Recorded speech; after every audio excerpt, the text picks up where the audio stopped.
রসুলপুর গ্রামে একজন দারিদ্র মাঝি বাস করতেন। তার নাম ছিল করিম। তার স্ত্রী সাথীর সাথে ছোট্ট একটি বাড়িতে থাকতেন। তার ছোট একটি ছেলে আছে, নাম তার রাজু। করিম তার গ্রামবাসীদের তার নৌকায় তুলে নদী পার করে সংসার চালাতেন। কখনো করিম যাত্রী পেত, আবার কখনো যাত্রী পেত না, যার কারণে করিম তার পরিবার চালাতে বড় সমস্যায় পড়তেন।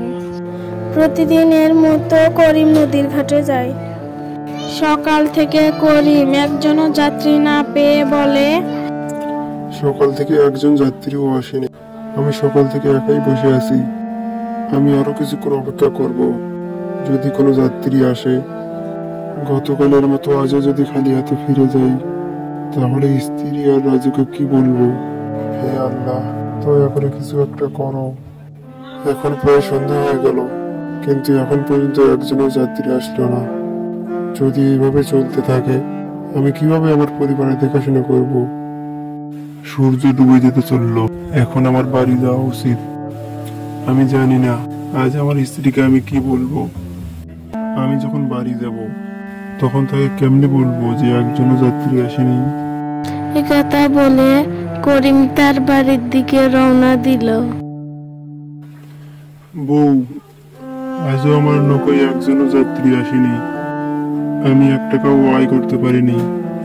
আচ্ছা, এভাবে সংসার কেমনে চলবে বলো তো? আজ বাড়িতে খাবার নেই, চাল নেই, ডাল নেই, তার উপর চারিদিকে খালি ঋণ আর ঋণ। মহাজন 4জন লোক নিয়ে এসেছিল আমাদের বাড়ি, তাদের কাছে বন্ধক রাখা আছে। ওরা বলেছে যে যদি আমরা ওদের কিছু টাকা না দেই, তাহলে ওরা আমাদের বাড়ি থেকে বের করে দিবে। মহাজন এই কথা বলেছেন, কিন্তু আমরা কি বা করতে পারি বলো? তাহলে কি এখনই আমাদের বাড়ি থেকে চলে যেতে হবে? আমি কিছুই জানি না, ভাগ্যে যে কি লেখা আছে আল্লাহ জানে। বাবা, তোমার কি মনে আছে তুমি আমাকে বলেছিলে যে তুমি আমাকে স্কুলে ভর্তি করে দিবে? গ্রামে সব বাচ্চারা স্কুল যেতে শুরু করলো। বাবা, যখন আমাদের খাবার কিছু নেই, তখন আমি তোমাকে স্কুলে ভর্তি করাবো কিভাবে? রাজু, তোমার বাবা ঠিকই বলেছে, আমাদের কাছে টাকা নেই। মা, তুমি গত বছরই একই কথা বলেছিলে যে আমাদের কাছে এখন টাকা নেই। এবারও তুমি একই কথা বলছো, আমাদের কাছে আর টাকা নেই। গ্রামের সব ছেলে মেয়েরা স্কুলে যায়, আমি সেখানে টাকার জন্য স্কুলে যেতে পারছি না।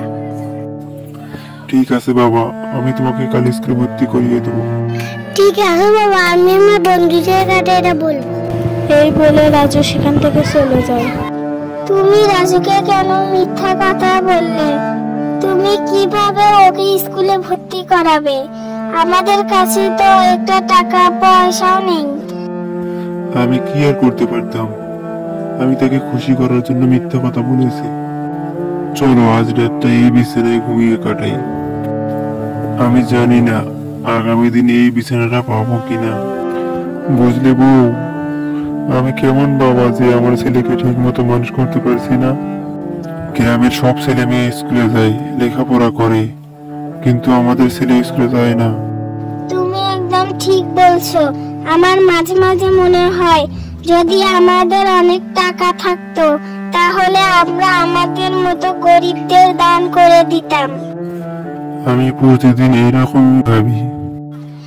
হে আল্লাহ, আমরা আজ পর্যন্ত কারো কোনো ক্ষতি করিনি, তাহলে আমাদের সাথে কেন এমন হচ্ছে? বউ, আমার মনে হচ্ছে আল্লাহ আমাদের পরীক্ষা নিচ্ছেন। এবং তোমার কি মনে আছে একবার আমাদের বাড়িতে একজন বৃদ্ধ লোক এসেছিলেন? হ্যাঁ, আমার মনে আছে। আর আমরা আমাদের ভাগের খাবার সেই বৃদ্ধকে দিয়েছিলাম এবং সারাদিন ক্ষুধার্ত ছিলাম। হ্যাঁ বউ, এবং যাওয়ার সময় সেই বৃদ্ধ লোকটি বলেছিল, তোমরা দুজনেই খুব ভালো মানুষ, একদিন আল্লাহ তোমাদের ভালো দিন দিবে। বৃদ্ধ লোকটি তাই বলেছে? আচ্ছা, এখন আমাদের ঘুমাতে যাওয়া উচিত, রাত অনেক হয়েছে।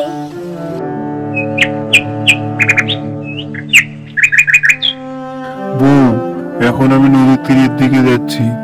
বাবা, তুমি নদীর তীর থেকে ফিরে এসে আমাকে স্কুলে ভর্তি করে দিবে। আমিও অন্যান্য বাচ্চাদের মতো স্কুলে যাব এবং পড়াশোনা করব। ঠিক আছে বাবা। এই কথা বলে করিম বাড়ি থেকে নদীর দিকে রওনা দেয় এবং তারপর তার নৌকায় বসে যাত্রীদের জন্য অপেক্ষা করতে থাকে। কিন্তু অনেক সময় কেটে গেলেও একজন যাত্রীও সেখানে আসে না। গতকালের মতো আজও একজন যাত্রীও আসেনি। আজ যদি আমি এক পয়সাও না পাই, তাহলে আমাদের অবশ্যই ঘর ছাড়া হতে হবে। হে আল্লাহ, কিছু একটা করো, আমি আর সহ্য করতে পারছি না। আমি কেমন পুরুষ যে আমার ছেলেকে ঠিক মতো বড় করতে পারছি না, এবং আমার স্ত্রীর কষ্ট আমি আর দেখতে পারছি না। করিম যখন এ কথা বলছিল, হঠাৎ করে তখন একজন বৃদ্ধ সেখানে উপস্থিত হয়। বাবা, তুমি কি আমাকে নদী পার হতে সাহায্য করবে? বুড়ো বাবা, তুমি এখানে? বুড়ো বাবা, তুমি কয়েকদিন আগে আমাদের বাড়িতে ভিক্ষা করতে এসেছিলে, তাই না? হ্যাঁ বাবা, আমার মনে আছে, তুমি আমাকে তোমার ভাগের খাবার দিয়েছিলে। হে বুড়ো বাবা, তোমাকে নদী পার হতে হবে। তুমি এসো, আমি তোমাকে এক্ষুনি নদী পার করে দিচ্ছি। কিন্তু বাবা, তোমাকে দেওয়ার মতো আমার কাছে টাকা নেই। বুড়ো বাবা, তোমার কাছে কি টাকা নেই? ঠিক আছে, বসো, আমি তোমাকে নদী পার হতে সাহায্য করছি। এই বলে বৃদ্ধ লোকটি নৌকায় বসে সামনের দিকে এগাতে লাগলো। আমাকে এই তীরে নেমে দাও বাবা। তারপর বৃদ্ধ লোকটি নৌকা থেকে নেমে আসে। আরে বাবা, তোমাকে এত বিচলিত দেখাচ্ছে কেন? কি ব্যাপার? বুড়ো বাবা, তোমাকে আর কি বলবো, আমার জীবনটা অনেক দুঃখের সাথে কেটে যাচ্ছে। এরপর করিম তার সমস্ত দুঃখের কথা বৃদ্ধকে বলে।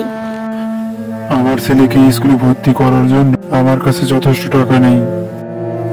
বুঝতে পারছি বাবা, তোমার জীবনটা অনেক কষ্টের মধ্যে দিয়ে যাচ্ছে। অপেক্ষা করো, আমি তোমাকে কিছু দিচ্ছি।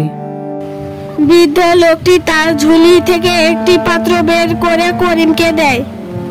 এই পাত্রটা নাও। কিন্তু বুড়ো বাবা, এই পাত্রের ভেতর কি আছে? বাবা, এটা কোনো সাধারণ পাত্র না, এটি একটি জাদুর পাত্র। এই পাত্র তাদের কর্মের উপর ভিত্তি করে ফল দেয়। তুমি কি তাদের কাজের উপর ভিত্তি করে ফলাফল দাও? আচ্ছা, তুমি যদি আমাকে এত ভালোবাসা দিয়ে পাত্রটি দাও, তাহলে আমি এটা রাখবো। আচ্ছা বাবা, তুমি এখন যেতে পারো। করিম তার পাত্রটি নৌকায় রেখে বাড়ির দিকে রওনা দেয় এবং বাড়িতে পৌঁছে। বউ, ও বউ। আজ কি তুমি কিছু টাকা পেয়েছো? না বউ, আজও একটা যাত্রীও আসেনি। হ্যাঁ, কিন্তু সেই বৃদ্ধ লোকটি এসেছিলেন, যাকে আমরা আমাদের ভাগের খাবার দিয়েছিলাম। তাকেও নদী পার হইতে হয়েছিল, কিন্তু তার কাছে কোনো টাকা ছিল না, তাই আমি তাকে নদী পার হতে সাহায্য করছি। তাহলে এর মানে হলো আমাদের ভাগ্য গৃহহীন থাকা লেখা আছে। বাবা, তুমি বলেছিলে আজ আমাকে স্কুলে ভর্তি করাবে। বাবা, আমি দুঃখিত, আমি তোমাকে স্কুলে ভর্তি করাতে পারছি না। আমাদের কাছে এক পয়সাও নাই বাবা। কিন্তু তোমাকে এই পাত্রটি কে দিয়েছে? আমি ভাগ্যবান যে এই পাত্রটি আমাকে একই বৃদ্ধ লোক দিয়েছেন। যাই হোক, এই পাত্রে কি আছে? কে জানে এই পাত্রে কি আছে। বুঝলে বউ, তুমি এটা খুলে দেখো। তার বউ যখনই পাত্রটি খুলে ভেতরে তাকায়, তখনই সে দেখতে পায় সেই পাত্রে প্রচুর সোনার মুদ্রা। ওগো, এতে অনেক সোনার মুদ্রা আছে। এতে অনেক সোনার মুদ্রা। করিম যখন সেই পাত্রের দিকে তাকায়, সাথী, সত্যি তো এই পাত্রে অনেক সোনার মুদ্রা আছে। তার মানে বৃদ্ধ লোকটি ঠিকই বলেছিলেন। ওই বৃদ্ধ লোকটি কি বলল? ওই বৃদ্ধ লোকটি এই কথাই বলেছিলেন।